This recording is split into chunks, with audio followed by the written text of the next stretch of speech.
ഇഷ്ട ടീം സ്പെയിനാണ് എങ്കിൽ പോലും ഇത്തവണ ലോകകപ്പ് അർജന്റീന നേടുമെന്നാണ് മുസ്ലിം ലീഗ് ജനറൽ സെക്രട്ടറി PMA സലാം പറയുന്നത്. താരങ്ങളോട് ആരാധന തോന്നുന്ന കാലം കഴിഞ്ഞതിനാൽ ഫുട്ബോളിൽ ഇഷ്ടതാരമില്ല എന്നും അദ്ദേഹം ന്യൂസ് 18 പറഞ്ഞു.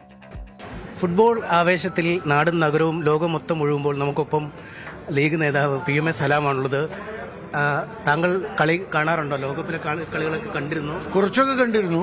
മുഴുവൻ കാണാൻ സമയം കിട്ടിയിട്ടില്ല, അവസരം കിട്ടിയിട്ടില്ല. ഇടയ്ക്കൊക്കെ കണ്ടിരുന്നു, നേരത്തെ കാണാറുണ്ട്. ഫുട്ബോളിനോട് താല്പര്യമുണ്ട്. ഏതാണ് ഇഷ്ടപ്പെട്ട ടീമുണ്ടോ? അതോ അത് ഒരു പ്രത്യേക ടീമിനോടുള്ള ആരാധനയൊന്നുമില്ല. പക്ഷെ നല്ല കളി കളിക്കുന്ന ടീമുകൾ ഇപ്പോൾ ധാരാളമുണ്ട്. ആദ്യത്തിൽ തന്നെ നേരത്തെ പോയ ടീമുകളുണ്ട്, നന്നായി കളിച്ച ടീമുകളുണ്ട്. പിന്നെ സ്പെയിനാണെങ്കിലും ഇംഗ്ലണ്ട് ആണെങ്കിലും ഫ്രാൻസ് ആണെങ്കിലും ഒക്കെ നല്ല കളി കളിച്ചവരാണ്. അതുപോലെ തന്നെ അർജന്റീനയും ഇത്തവണ നല്ല കളി കളിക്കുന്നുണ്ട്. പാരമ്പര്യവും പൈതൃകമൊക്കെ ഉണ്ട്. പക്ഷേ ഇത്തവണ നല്ല കളിയും കൂടിയാണ്. അതുകൊണ്ടാണ് അവർ ജയിച്ചു വന്നത്. വ്യക്തിപരമായി പറയുകയാണെങ്കിൽ സ്പെയിൻ ജയിക്കണം എന്നാണ് എൻ്റെ ആഗ്രഹം. പക്ഷേ അർജന്റീനയെ ജയിക്കുള്ളൂ ഇപ്പോഴത്തെ കളിയുടെ അടിസ്ഥാനത്തിൽ. അല്ല, സ്പെയിനും കഴിഞ്ഞ കളി നന്നായി കളിച്ചു. ഇപ്പോഴത്തെ സാഹചര്യത്തിൽ പിന്നെ അർജന്റീനക്ക് ജയിക്കാനുള്ള സാധ്യത ആണ് ഞാൻ കാണുന്നത്. കഴിഞ്ഞ കളിയിൽ ഒരു കണ്ടിട്ടാണോ അതോ ഈ തോന്നുന്നു? ഇപ്പോൾ സീരിയസ് ഒന്നായിട്ട് ഈ വേൾഡ് കപ്പിന്റെ ആദ്യം മുതലുള്ള എല്ലാ കളികളും കൂടി വിലയിരുത്തിയിട്ടാണ് ഞാൻ പറയുന്നത്, ഏതെങ്കിലും ഒറ്റ കളിയിലല്ല. ഈ താരങ്ങളെ ഇഷ്ടമാണോ? പ്രത്യേകിച്ച് മെസ്സി, നെയ്മർ, യമാൽ എന്നൊക്കെ പറഞ്ഞ് നിൽക്കുന്നുണ്ട്. അങ്ങനെ താരങ്ങളെ ഏതെങ്കിലും പ്രത്യേകിച്ച്? നമ്മൾ ആ പ്രായം കഴിഞ്ഞു പോയി. അതുകൊണ്ട് പ്രത്യേക താരങ്ങളെ ആരാധിക്കുന്ന സ്വഭാവമൊന്നുമില്ല. നല്ല കളി ആര് കളിച്ചാലും അവരെ അഭിനന്ദിക്കും, അവരെ കൂടെ നിൽക്കും. തീർച്ചയായും സ്പെയിന് ആണ് ആഗ്രഹം. പക്ഷേ അർജന്റീന ഇത്തവണ ജയിക്കൂ എന്നാണ് അദ്ദേഹം പറയുന്നത്. MS അനീഷ് കുമാറിന്റെ റിപ്പോർട്ടാണ് കണ്ടത്. അർജന്റീനയും സ്പെയിനും ലോകകപ്പിന്റെ ഫൈനലിൽ ഏറ്റുമുട്ടുമ്പോൾ ഒരാശാനും അദ്ദേഹത്തിന്റെ ശിഷ്യനും തമ്മിലുള്ള മത്സരം കൂടിയാണ് ഇന്നത്തേത്.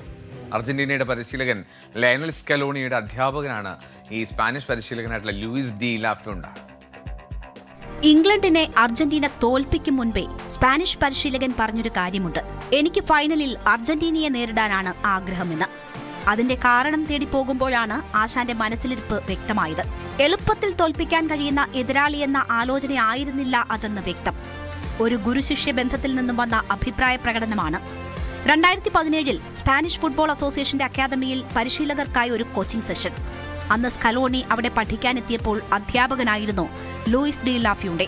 കളി അവസാനിപ്പിച്ച് 2 വർഷം പിന്നിടുമ്പോഴായിരുന്നു സ്കലോണി പരിശീലകരുടെ കോച്ചിംഗ് ക്യാമ്പിൽ ചേർന്നത്. സ്പെയിനിന്റെ യൂത്ത് ടീമിന്റെ ചുമതലക്കാരനായിരുന്ന ഫ്യൂണ്ടെയാണ് സ്കലോണി ഉൾപ്പെടെ യുവ പരിശീലകർക്ക് ആദ്യ പാഠങ്ങൾ പകർന്നു നൽകിയത്. അന്ന് ലാ റൊസാസിൽ പഠിച്ചെടുത്ത പാഠങ്ങൾ ഇന്ന് ഒന്നൊന്നായി പയറ്റുകയാണ് സ്കലോണി. 2024 കോപ്പ അമേരിക്കയ്ക്കിടെ അക്കാദമി കാലഘട്ടത്തെക്കുറിച്ചും ഡി ലാഫ്യൂണ്ടെയുമായുള്ള ബന്ധത്തെക്കുറിച്ചും സ്കലോണി സ്നേഹത്തോടെ സംസാരിച്ചിരുന്നു. ഇപ്പോഴും ഫോണിലൂടെ സംസാരിക്കാറുണ്ട് എന്നാണ് സ്കലോണി വെളിപ്പെടുത്തിയത്.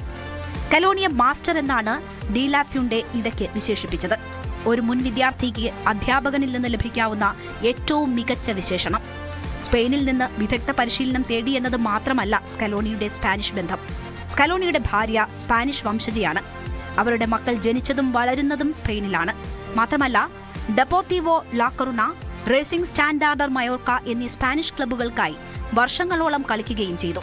അങ്ങനെ ആശാനും ശിഷ്യനും മുഖാമുഖം എത്തുകയാണ്. ലോകകപ്പ് നേടി ഇതിനോടകം മാസ്റ്ററാണെന്ന് തെളിയിച്ച ശിഷ്യന് മുന്നിൽ ആശാന്റെ തന്ത്രങ്ങൾ എന്തൊക്കെയെന്ന് കാത്തിരിക്കാം. World cup desk, news 18. ലോകകപ്പിൽ ആദ്യമായി അർജന്റീനയും സ്പെയിനും ലോകകപ്പ് ഫൈനലിൽ ഏറ്റുമുട്ടുമ്പോൾ ഒപ്പത്തിനൊപ്പമാണ് മുൻകാല പ്രകടനങ്ങൾ. 14 മത്സരങ്ങൾ നേരിട്ട ടീമുകൾ, അതിൽ 6 എണ്ണം വീതം ജയിച്ച് ഇങ്ങനെ ആ ത്രാസ് ഒപ്പത്തിനൊപ്പം നിർത്തുന്നു. ഇത് 15ാം തവണയാണ് അർജന്റീനയും സ്പെയിനും പരസ്പരം ഏറ്റുമുട്ടാൻ പോകുന്നത്. ലോകകപ്പിലെ 2ാമത്തെ അംഗവും. ഇതിനു മുൻപ് ഇരുവരും ലോകകപ്പിൽ ഏറ്റുമുട്ടിയത് 60 കൊല്ലം മുൻപ്, അതായത് 1966. അന്ന് നടന്ന ഗ്രൂപ്പ് ഘട്ട മത്സരങ്ങളിൽ വിജയം അർജന്റീനയ്ക്കൊപ്പമായിരുന്നു. അതിനുശേഷം വീണ്ടും അവർ വിശ്വവേദിയിൽ കൊമ്പുകോർക്കുകയാണ്. ഇരുവരും 13 തവണയാണ് സൗഹൃദ മത്സരം കളിച്ചത്. അതിൽ 6 തവണ സ്പെയിൻ ജയിച്ചപ്പോൾ 5 തവണ വിജയം അർജന്റീനയ്ക്കൊപ്പം. 2 മത്സരങ്ങൾ സമനിലയിൽ കലാശിച്ചു. ഒടുവിൽ ഏറ്റുമുട്ടിയത് 2018 റഷ്യൻ ലോകകപ്പിന് മുൻപുള്ള സൗഹൃദ മത്സരമായിരുന്നു അത്. അന്ന് സ്പെയിൻ അർജന്റീനയെ 6-1 തകർത്തുവിട്ടത്. ഇതുവരെയുള്ള ആകെ കണക്കുകൾ എടുത്താൽ ഇരുവർക്കും 6 വീതം ജയങ്ങളുണ്ട്. തുടർച്ചയായ 2ാം ലോകകപ്പ് ഫൈനലിലാണ് അർജന്റീന ഇറങ്ങുന്നത്. മറുവശത്ത് സ്പെയിനാകട്ടെ തങ്ങളുടെ രണ്ടാമത്തെ ലോകകപ്പ് ഫൈനലിലും. തുല്യശക്തികൾ കലാശപ്പോരിനിറങ്ങുമ്പോൾ ജയം ആരെ തുണയ്ക്കുമെന്ന് പ്രവചിക്കുക പ്രയാസം. World cup desk, news 18. കൂടുതൽ വാർത്തകൾക്ക് news 18 Keralam YouTube channel subscribe ചെയ്യുക.